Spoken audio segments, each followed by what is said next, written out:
Let's go ahead and jump in. All right, so let me get you guys the class materials right now. I'll send that over.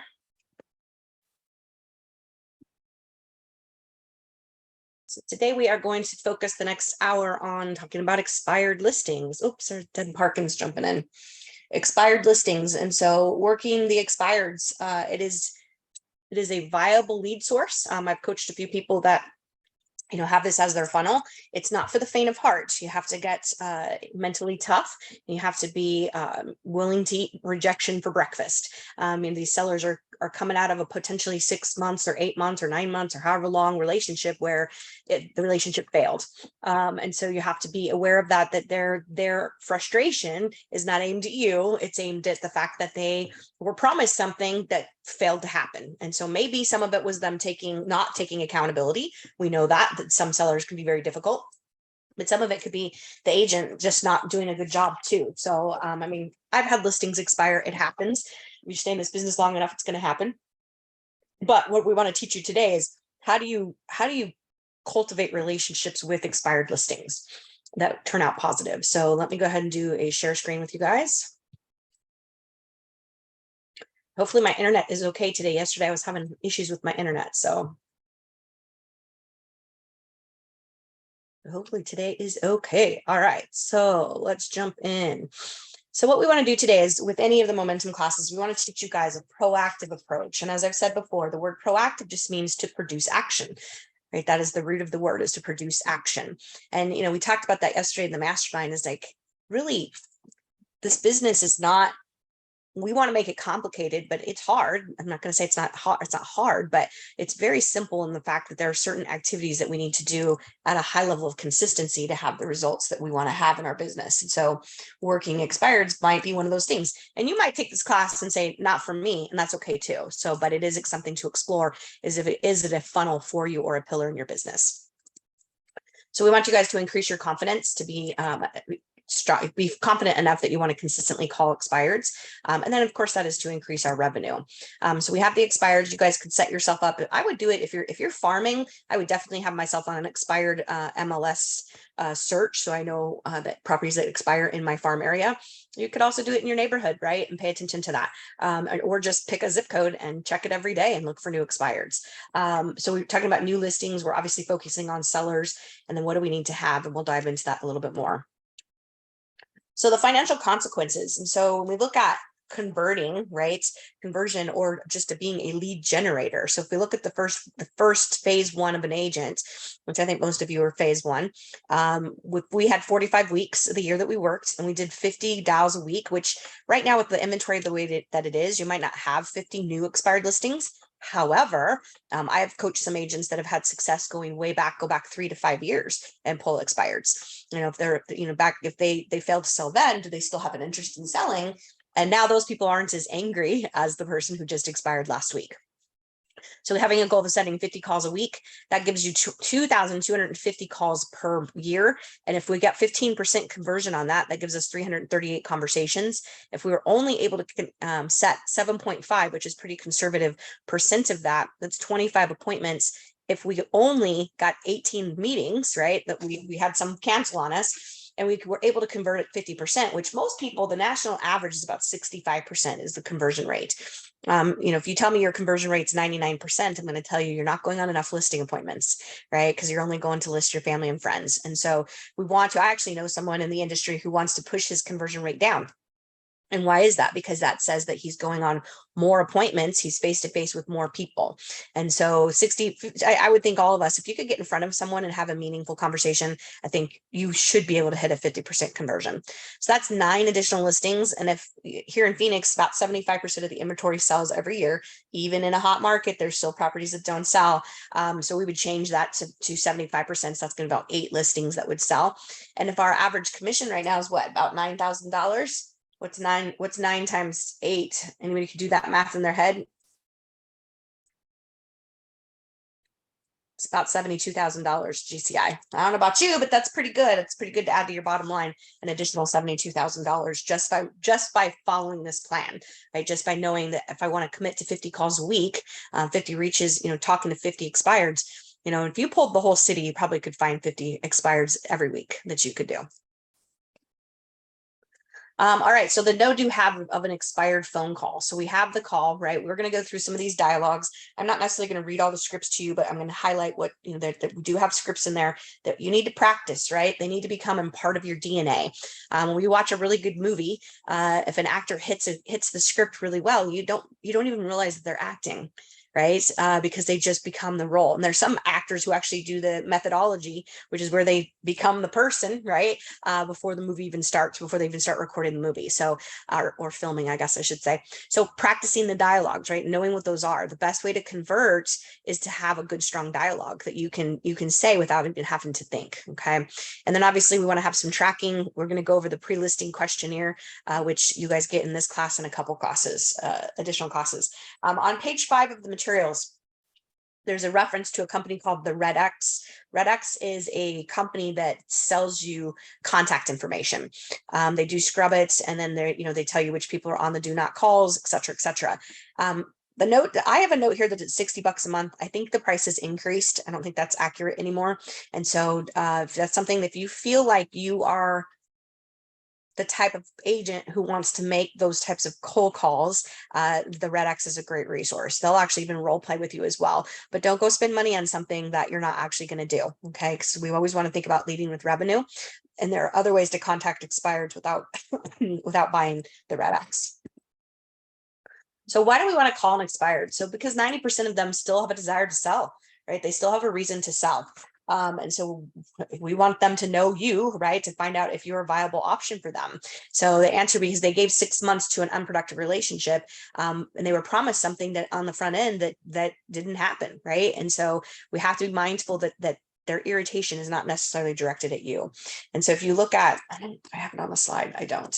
If you look at page 6, there's kind of a timeline. So the journey of a typical expired. So week 1, we have activity. We're in contact with the agent. We're excited. Month 2, things slow down. We're less in flow.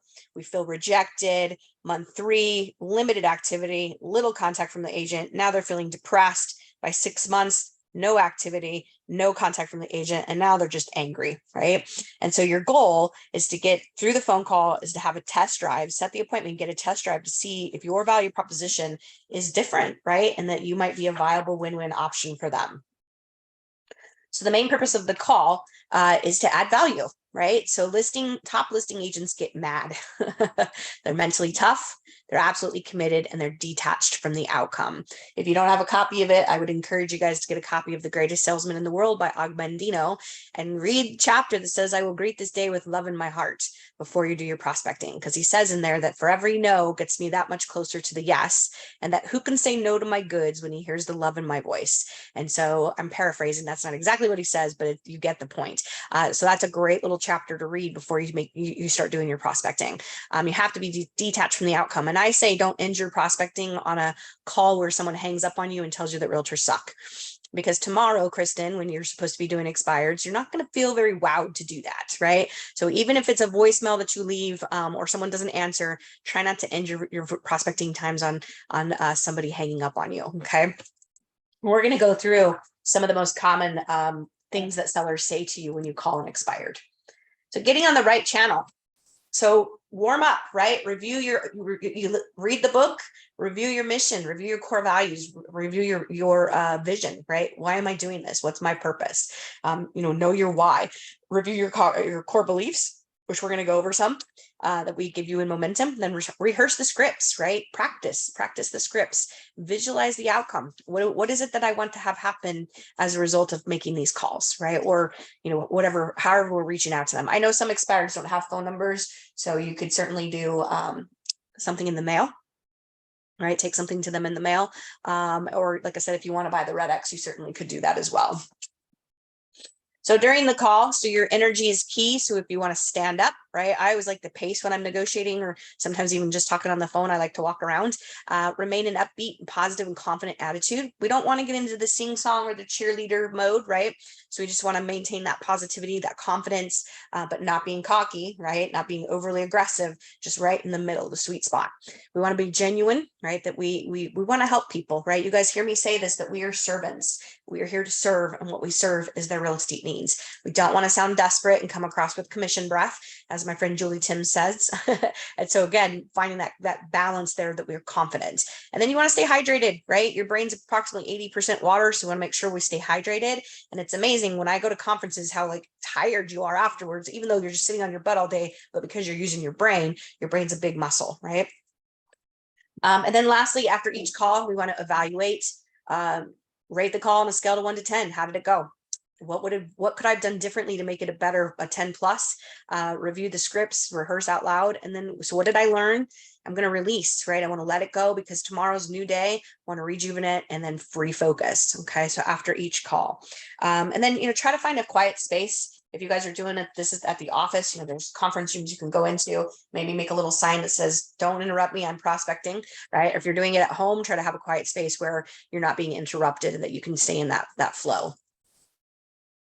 Okay, so center your focus by reviewing some basics, right? So you guys have probably seen these before in momentum classes, but homes sell for 2 reasons, price and exposure. If you're good at pricing and you use the MLS, we should think that it will sell. You don't need to have a budget of $5,000 to go market it. If you do, and you're wanting to grow your business in a little bit different way, you certainly could. And by the way, Nate's doing his farming class at the end of July, the 27th. So if you guys are interested in learning some of his secret sauce on farming, that's going to be a good class. So 90% of all buyers or 95% are all represented by realtors.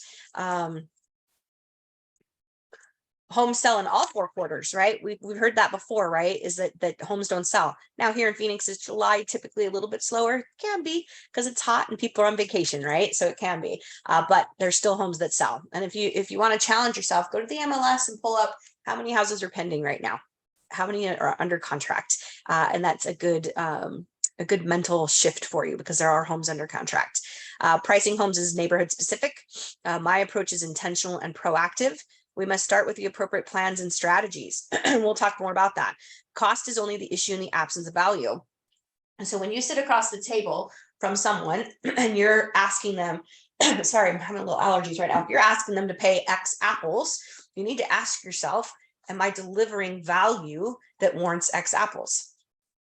Years ago, I love to put in the wintertime, I love to put pumpkin spice in my coffee, not creamer, but the actual spice. And I went to the store and it was holiday time, right? They doubled the price of pumpkin spice for a little tiny jar, double the price. And I paused for a minute because it's like $8 for this little thing. And I read the ingredients. And I'm like, I have all of these things in my cabinet right now. The convenience of having them all in one little jar, right? And so I did not buy the pumpkin spice because why? Because cost was an issue in the absence of value, right? So we have to think about that too as sellers. If you do a really great job, just demonstrating your value, your proposition, all of that on the upfront, commission shouldn't be an issue. Okay. And then number 9 is I'm not seeking your listing right now. I just want to have a conversation with you to see if we have a mutual win-win relationship we can create. And then there is difference between taking a listing versus selling a listing. Okay. It doesn't do us any good to amass some inventory and then it doesn't sell because there's cost associated to that for you. What's going on? My dog is pacing around here. Sorry. So there's no magic words, only magic acts. So here's the flow. First call, leave a vague message, and I'm going to give you a script. Second call, be a little bit more specific. If no call back, then do something in the mail or even drive by and drop it off. I like the priority mail envelopes at the post office. You can go in and grab a handful of them. They're free. Everybody's going to open something, Deb, that's in a priority mail envelope, right? It's going to happen. And so leave it on their stoop with something from you that, talks about your value. Maybe look at the KV Core stuff and see if there's something in KV Core that is valuable to send as well. So here's the script. So hi, this is Sarah with Remax Professionals. I'm calling in regards to your home for sale. Please return my call at your earliest convenience leave my phone number. Thanks. And I hope you have a great day. So now we're going to get a little bit more specific. So I love this very first script, you guys, is that I specialize in homes that should have sold that didn't. If there's anything you take from this class, it's that script right there. I specialize in homes that should have sold but didn't. Please return my call, my phone number, so we can discuss other options you have for getting your home sold. Thanks. I hope you're having a great day. Okay. The next one is that would you like a more effective way to sell your home? Okay. I personally like option number 2 because to me that's a real, and I've done this in note cards. I've sent out note cards. Hey, I specialize in homes that should have sold but didn't on expired listings in my neighborhood. Okay. So if you take anything away, that's a great script right there. Oops. Hold on. What are we doing? Come here, lay down. Let me get one. Okay, so next thing, building consistency in the habits. So the first goal with any new activity is to build confidence and consistency. Okay. So we want to make calls daily. Put it in your schedule every day. When am I at my biological prime time, as Burl would say? When do I feel my best? Right. And that's when you need to prospect. Okay. The flow chart, this is on page 11. This is a flow chart. It shows you kind of how to how it should go with the call. So if they say no, thanks, have a great day. Right. If they say yes, then may I set an appointment to come by and share with you a proactive plan for getting your home sold. And then you're going to close for the appointment. Okay. Make sure if you're making calls that you are following do not call rules and adhering to the times that we're supposed to call. It says here on my notes, 9 p.m. If you called me at 9 p.m. for a sales call, I'd be really pissed off. So I would say 7's probably the cutoff for calling people. So, calling them. So that's just my personal opinion. So your opening dialogue, here's another flow chart. So if they say yes, right? Let me go in for the close. I'm a real estate consultant who specializes in homes that should have sold but didn't. If it's okay, I'd simply like to come by, introduce myself, and gain an understanding of exactly what you need in a successful transaction. Together, we can then decide if I'm the professional who can handle the job of selling your home. Would that be possible? Right. And then if they say yes, we're going to close for the appointment. If they say no, I'm going to give you guys some power phrases that are a little bit advanced and show you how you can use those to try to overcome some more stubborn or difficult expired sellers. And if they say no, going back up to the top of the chart, have your plans changed? Right. So, and then asking the question, why do you feel your home didn't sell? Or which that one's a loaded question, right? Because they may come back at you and say, well, the realtor I hired sucked. So I like number 2 is, if you could sell your home tomorrow, would you? And then that's testing their motivation and finding out, are they really still wanting to sell their home? Stay curious. You guys have heard me say this before. One of my favorite scripts is just the word "oh," right? Stay curious, stay out of judgment. We want to get into curiosity. The good old Howard Brinton used to say, stay out of judgment and get into curiosity. So when in doubt, ask the following questions. Why do you feel your home didn't sell? I don't really know. Okay. And then here's some questions to ask them is, did you have a lot of showings? What was the feedback? Did any of the buyers who came through your house buy another home? Did you have any other similar homes sell that were on the market around you? How did you arrive at your price? Do you know the pricing bench points and trends that exist in your neighborhood? Are you aware of any quarterly trends that may exist in your neighborhood? Did you have any price reductions, which you can pull that information off MLS? And then were you informed about the consequences of pricing too high in your neighborhood? Are you aware of the price per square foot range of sold and expireds, right? We don't necessarily check expireds these days because we haven't had to, because the market's been so robust, but there might be time to start thinking about looking at expireds. If they say no to these things, then do you think this kind of information could be of value to you as you attempt to sell your home? And then close for the appointment. Okay. So asking all those questions, because not everybody's RE/MAX professionals agents, right? And so some of this, you guys might be thinking, this is elementary, Sarah. Of course I do all of that, but not everybody does. Okay. It's important to keep this stuff in, keep this feedback going and letting the client know this stuff. So if you have a listing, right, are you aware of benchmarks and trends that exist in the neighborhood? Did you take the time to figure that out? Right. And so knowing what that is. Okay, so page 14, we are not going to role play, but so fear not, there are a limited number of responses you will hear from expired sellers. To enhance your confidence, you should internalize short phrases to effectively and immediately counter the most common responses. And so I think I am going to turn off my share screen because now we're just diving into the scripts here. So page 14. So I wish you realtors would stop calling me. That's a common one, especially if you call right like first couple of days that it's been off the market or that it expired. I understand your frustration, and my intent is not to harass you, but rather to help you sell your home. So what do you say? Are you open to a more proactive way? We are going to relist with our current agent. Great. Have you signed an extension yet? If they say yes, then the call is done. If they say no, if you feel comfortable, go a little deeper with it. We're going to take it off the market. Well, if you could sell your home in the next 30 to 45 days, would you? So that's testing their motivation. Are you saying you can sell my home in the next 30 to 45 days? I am. However, I would first want to make sure the plan we implement falls well within your definition of a win. And then what do you mean my listing has expired? Right? That's a good one. That really tells you that they have not been in flow with their agent, right? So the MLS shows that your home is no longer available for sale. Do you have a copy of your listing agreement? When was the last time you heard from your listing agent? Next one is my realtor told me it was the wrong time of year. That's a good one, right? Because it's always a good time of year, right? We know from the Harvard study that 13% of the population still moves every year, regardless of what's happening. It's been my experience that homes sell in all 4 quarters. Did your agent show you the quarterly trends for your neighborhood? Would you see value in that kind of information? Next question or next objection is, do you have a buyer for my home? Not currently, however, I do receive calls on a daily basis, and should your home fit the criteria of one of my buyers, you would be the first one I would show.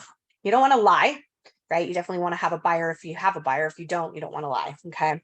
How much do you charge? You guys don't ever answer commission on the phone. The minute you do, the conversation is done. Okay. So the core script here is that this is a great question. Since my commission is understandably very important to you, how about I come out and share my plan to sell your home? And at the end of our meeting, I'll let you determine what I am worth. Is that fair? What I like to say is that that's a great question. However, it's unfair for me to answer over the phone because I like to tailor make my commission packages based on your needs. And that makes them feel good, right? Or customize, if you want to say customize, whichever you prefer, whichever resonates with you, that makes them feel like, oh, cool, right? I'm going to get something special. Is it the same for everybody? Yes, but it makes them feel like it's something special. Okay.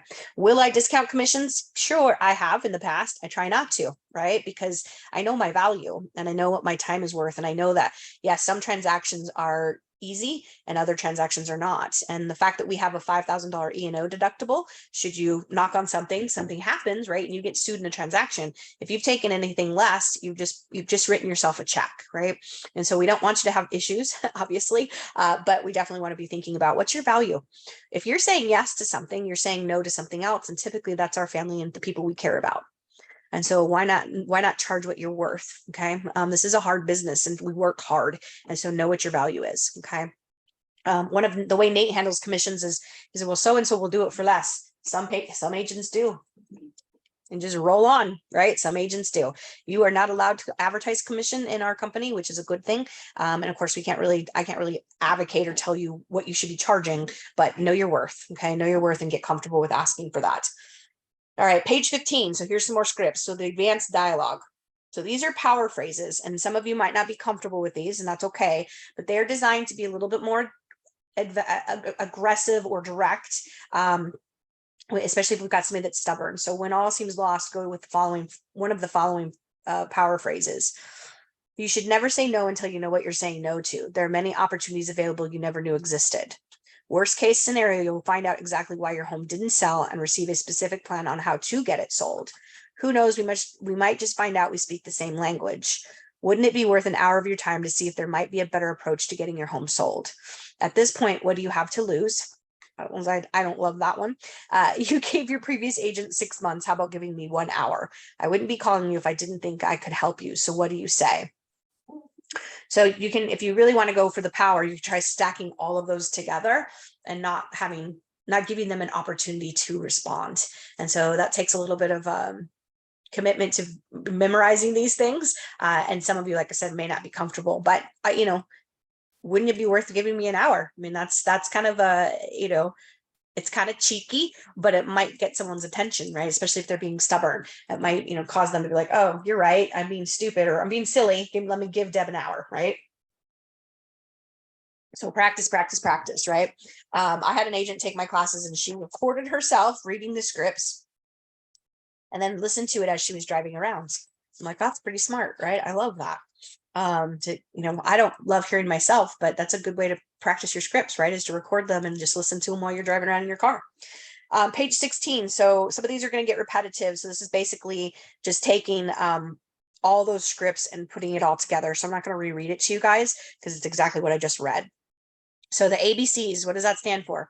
Always be closing, right? Always be closing. If you guys haven't watched the Glenn Close movie, there's a great scene about the ABCs, the coffees for the closers. It's very inappropriate and crass, but it's a funny little clip. So you're the 22nd person to call me today.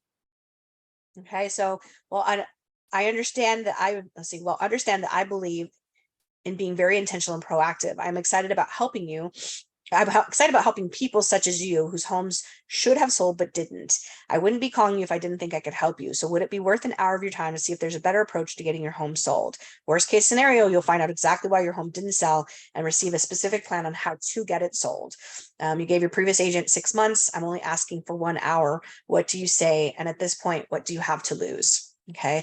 Next rejection or comment is, I wish you people would stop calling me. I understand that. I understand your frustration. Always acknowledge that, right? Have empathy in the beginning. My intent is not to harass you, but to help you. As I said, I specialize in homes like yours. So wouldn't it be worth an hour of your time to see that there might be a better approach to getting your home sold? Worst case scenario, same thing that I just already read. Okay. So these are very common answers, right? You're the 22nd person to call me. I wish you people would stop calling me. They're harassing me, these realtors. That's why a lot of listing agents will take the seller's phone number out of the MLS. And then now we got to go hunt it down. Page 17. So we are going to relist with our current agent. Great. Have you signed an extension? If yes, the call is over. If no, well, let me ask you this. What do you plan to do differently this time around? Then wouldn't it be worth an hour of your time to see if there's a better alternative for selling your home? Worst case scenario, you'll find exactly why your home didn't sell. You gave your previous agent 6 months. I'm only asking for 1 hour. So what do you say? I wouldn't be calling you if I didn't think I could help you. Okay. And then we are going to take it off the market. Well, if I could sell your home in the next 30 to 45 days, would you? And then same thing, but I'm not going to repeat myself on what those scripts are. Let's see, last one here is, are you saying you could sell my home in 30 to 45 days? I am. However, first I want to make sure we have a plan that make sure the plan we implement falls well within your definition of a win. Worst case scenario, you'll be more informed about your options and how in the sale of your home. So what do you say I have tonight at 7 p.m.? Let's see, a couple more. Page 18. So what's the difference between a consultant and an agent, right? Instead of calling yourself a real estate agent, you could be a real estate consultant. That's a great question. The answer is all in the way they behave. Basically, a consultant asks instead of assumes. They listen instead of talking and are interested in satisfying your needs as opposed to simply taking the listing. Honestly, I wouldn't be calling if I didn't think I could help you. What do you say? Is there a time we can meet this week and discuss a specific plan for getting your home sold?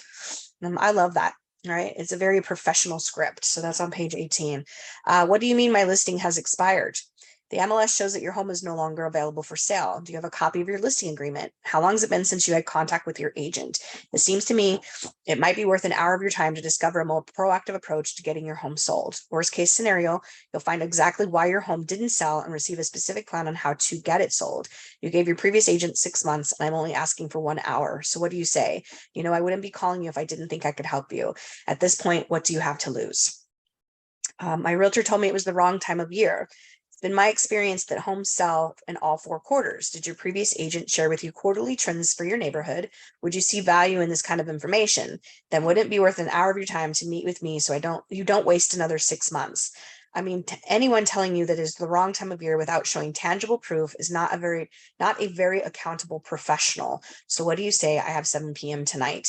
I would probably stay away from saying that because we need to maintain our code of ethics, right? And code of ethics says that we can't be disparaging of another agent. And so I would probably take that out, honestly. So if it's the wrong time of year, if anyone telling you it's the wrong time of year without tangible proof, I would maybe say, were you provided tangible proof that it's the wrong time of year? And I kind of flip it around a little bit so we're not being disparaging. Okay, so that's one modification I would make to that particular script. Okay. Page 19, so continue with the ABCs. What do you mean that you specialize in homes, ... Okay, that should have sold, it didn't. My role as a specialist is to help you put together appropriate plans and strategies that if implemented, will result in getting your home sold. It's been my experience that homes sell for 2 reasons, price and exposure. Since your home was in the MLS, it was exposed to 100% of the realtors in this area. That leaves price. How did you arrive at your price? Did your previous agent help you put together an appropriate pricing strategy, or did he or she tell you what they thought it was worth? Do you know the current benchmarks and trends in your neighborhood? Do you know the supply and demand for your neighborhood specifically, the turnover rate and the months of inventory? Are you aware of any quarterly trends or seasonal activities that exist in your neighborhood? Do you see value in having that kind of information? When would be a good time for me to come out and share that information with you? Worst case, you'll find out exactly why your home didn't sell. And so I'm reading this to you guys, but obviously this is going to be a dialogue that you're going to have with them, and they're going to answer as you're asking each question, right? We're not going to just vomit words at them. So you want to internalize this so you know the flow, so that as you're asking the questions, you're getting that information from them. Do you have a buyer for my home? So not currently, however, I do receive calls on a daily basis. And should your home fit the criteria for one of my buyers, it would be the first one I would show. And then it goes on to everything I've already said. Okay. And then I just want to be left alone. You're all the same, all of you agents. I know you're upset, and believe me, you have every right to be. What I'm attempting to do by calling is demonstrate some assertiveness. The way I see it, had your agent been this proactive, your home would have been sold now. All I'm asking is for you to channel your frustration in a positive direction by meeting with me. I know if you give me a chance, you will indeed discover a better alternative for you and your family. You gave your previous realtor 6 months. All I'm asking for is 1 hour. At this point, what do you have to lose? And so channel your frustration, Mr. Seller. Page 20. So why didn't you show my home when it was for sale? That's a great question, and I appreciate you asking. You see, I am not just in the business of showing houses. I am in the business of satisfying needs. I would also probably change that as well. Maybe meeting needs or helping with your needs. So obviously your home didn't match the criteria of any of my clients. Otherwise, I would have shown it. Besides, is it about showing your home or about selling your home? Who in the last 15 days has consulted with you on how to get your home sold? And wouldn't it be worth an hour of your time to see if there's a better alternative for you? And then again, going into all the same things we've already talked about having a proactive plan. And what do you say? You gave them 6 months. Alternative opening dialogue. So Mr. Smith, this is Sarah with Remax Professionals. Listen, I don't want to bug you because you've probably been bombarded with calls today. However, I do specialize in homes that should have sold but didn't. And I'm simply wondering if there would be a good time for me to come by and share with you a proactive plan for getting your home sold. So that's a good one to do if you are going to call on like the first few days that the property has been expired. So that's a good one just to address their frustration right up front and get that out of the way. Let me go back to my PowerPoint here. Well, I don't have it on the slides. Never mind. Okay. So in your guys' materials on page 21 is a very basic tracker. What I would do is I'd probably take this information and build myself a little Google spreadsheet or an Excel spreadsheet, whichever you prefer, and then put these things in there, the data that's on page 21. So it's the day of the week. How many calls did I make? How many appointments or how many talks did I have? How many appointments did I set? And then did I actually go on the meeting? And then did that result in the new listing? And you want to track that. So, and then there's, I'm glad I did, or I wish I had. And then what did I learn? What did I learn from doing this today? What can I release? How do I become better as a result of this prospecting time? And then there's a place for you to journal what I just said that, what you learned. So definition, so a dial, right? That's your attempt. A talk is a voice, voice to voice. A meeting, right? I think this is pretty self-explanatory, face to face, and then your signed listing agreement. So accountability is key on what gets measured gets done. And so if we're not tracking it, it's just like years ago when Nate said he wanted to play more golf, and his mentor said to him, well, how are you going to know if you're playing more golf if you don't track it? Right? If we don't track it and we keep track of how many days did we golf, right? So it's the same thing here. Yeah, and I know I've said this before, but you guys, if we ever went on a diet, what do? We track our calories, we track our steps, we track the water we drink, right? All of that. And so those are all, it's all the same concept here is tracking. And if we are making calls and we're not getting attempts or we're not getting our foot in the door, then we need to role play better, right? We need to change our conversion strategy. I don't know if you guys ever went and watched it after one of the classes, I talked about this, but I'm gonna share it again just because there's some new audience here. But Sylvester Stallone was interviewed by Tony Robbins. You can find it on YouTube. And he talked about writing the movie Rocky. And I don't know if you guys know the story, but Sylvester Stallone was broke. Like his wife left him. He had written the script and he just knew in his heart that it was going to be a success. He even sold his dog for $50 to a guy at a liquor store, right? He was that busted. And he tells Tony Robbins, like every time he would pitch the script to someone, and he sold the script, but the problem was that he wanted to play Rocky and nobody wanted him to play Rocky, right? They loved the story, but they didn't want him because he was a nobody, right? And so he kept changing his script, and he tells Tony Robbins that every time he got a no, he just kept changing what he said, kept changing his approach, until finally he got $30,000 for the movie, to which he spent $15,000 getting his dog back, and the guy got a cameo in the movie, and the dog was in the movie, the very first movie.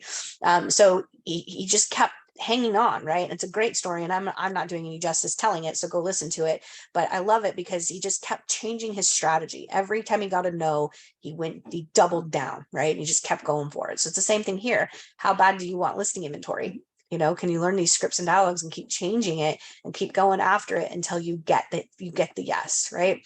That we can eat rejection for breakfast, as someone once said to me. Lastly, on page 22 is the pre-listing questions. You'll see this in another class as well, but I would take this and make a copy of it, right? White out the momentum stuff and just make a copy of it and implement it right away. So this is a form for you to ask questions, to dive in and find out the information you need to have when you're talking to someone. If you're preparing to go on a listing appointment, these are things that we need to ask, right? And so you can add to it if you want to. I have one for seller intake that I like a little better than this one. If you want it, let me know, send me an email. It's one that I helped create when I was on Nate's team. So, but if not, this one works, right? So it's better than having nothing. And so just diving in and asking the right questions so that, when you go on a listing appointment, your job is to discover why homes sell in that area. So if you're going on an expired listing, your job is to figure out why that house didn't sell, right? And dig into it and find out, was it, sometimes it's not just about price. Sometimes it's about conditions. Sometimes it's the photos. My sister-in-law rented a house for 5 years in Stetson Hills before I sold him the house they're in now. And I kept sending the house to her via the MLS, and she kept rejecting it. And finally I called her. I was like, what is going on? Why are you not wanting to look at this house? She said, well, the photos are terrible. And they were terrible photos. But I said, it meets all of your criteria. It's in the right price point. It's in the school district you want. It has a pool. It's got, met what she needed. So they ended up living there for 5 years. But had I just let her continue to reject the property based on the photos, that wouldn't have happened. And so that's a rental, you guys. And so think about what buyers do when they reject these things. So sometimes if someone's photos are terrible, or there's a photo of a big deer head in a living room, yes, those are things that will cause a home not to sell. Right? Or missing details, or wrong school districts, or wrong directions. All of those things are things that you want to dive into and figure out, like, why did this house not sell? Sometimes it's not always about the price. Most of the time it's about the price or the condition, but there are other times when there are other factors that cause a home not to sell. Okay. Questions, thoughts, comments? Who's going to go call some expireds today? Kristen, I love that. Hand right up. I love it. I've got a question, Sarah. Absolutely. So just going through the MLS right now, pulled up canceled and expired in the last week, and there's tons of them out there. But however, my experience, as far as just contacting, reaching out to these people, canceled and expires that only been on market for like 1 to 10 days usually didn't really think their life like the next 6 months out, and so they're not really looking to, like, they were just flaking to send it out. No, who's the listing company? Oh, well, there's kind of let me pull back up. I mean, it's just kind of everybody. Okay, so there's one particular company, and because we're recording, I'm not going to say, but y'all know who it is. They have the highest cancellation rate of any company in the US or in Arizona. So those you'll see you'll see a lot of those, Daniel, that are with that particular company, and they'll be like 7 to 10 days on the market, and it's because they promised them something and it didn't happen. They pulled their house off the market. So I say call them because they've been sold a bill of goods, and they're frustrated, and they've seen the TV commercials, and they think, they've been bamboozled basically. So I would say that I wouldn't steer away from calling those people, because you never know. Now, if it's not that particular company, maybe they're just flaky, maybe something happened. Canceled are a little bit different than expireds, because if we cancel, it's because we've changed our mind. I would still, you can still try reaching out to them, but the expireds, I would definitely try to find some that have been on the market longer than that 7 to 10 days. Yeah, so you would probably put in your little filter as far as I don't know, maybe 20 days plus, 30 days plus. Maybe. Yeah. But again, if it's that particular company that I'm referring to, I'm definitely going to call those, because again, they've been sold a bill of goods. Okay, gotcha. And then it sounded like you're kind of wary about as far as canceled. Would you include that in there, or expireds when you call? I have a cash investor that I've been reaching out to canceled as well because, do they still have any? I've been reaching out to the listing agents and just saying, hey, is your people still interested in selling? But I would do both. I mean, why not? Right. Worst case they're going to tell you is that we changed our minds. We don't have plans to sell anymore. Okay, gotcha. So canceled and expired, and then just something a little bit longer on market. Uh-huh. Okay. Yeah, and if you wanted to go back 2 years and see what's out there, right? Yeah. Because those people, like I said, those people are going to be less angry and frustrated. No, I gotcha. Okay. Any other thoughts or comments, questions? Sarah, so I'm Yes. new and I was just I'm still learning the MLS, and I went in to look at expired, and I put Peoria and I got like a massive amount of expires. And when I went down to the details, because that's the only thing I really know at this point, it just listed the real estate agent. Not So you need to put a filter on there of your, because if you don't put a date range, Jill, you're getting everything from. okay. Yeah, you want to put a date range in there. Okay. You can also check with your title company. My title company sends me every day a list of the expired.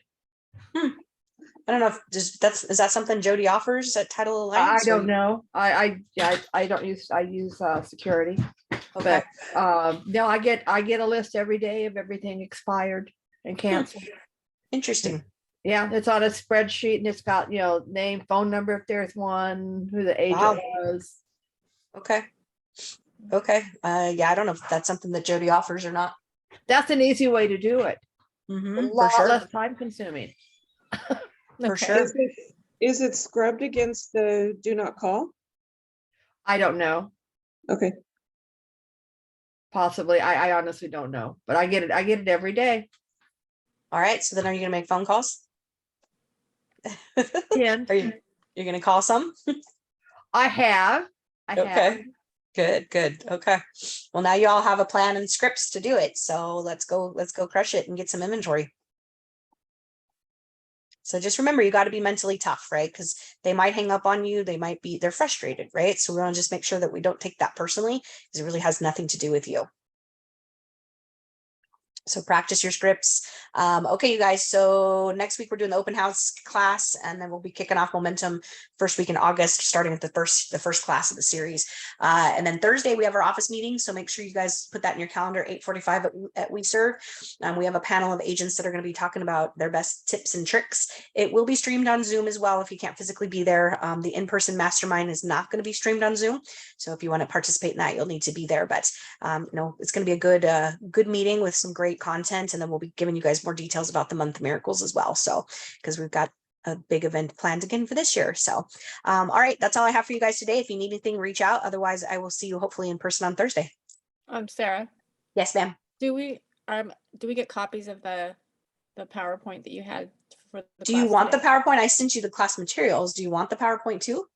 I guess I didn't know where to follow that in your Zoom. So I Yeah, was just literally the- just watching you the whole time. Not Yeah, knowing the class where to- the class materials are exactly what was on the slides. Okay. Okay. All right. Thank you. You're welcome. All right, you guys have a great day. Stay cool, and I will see you guys on Thursday. see you Thursday. All right, bye.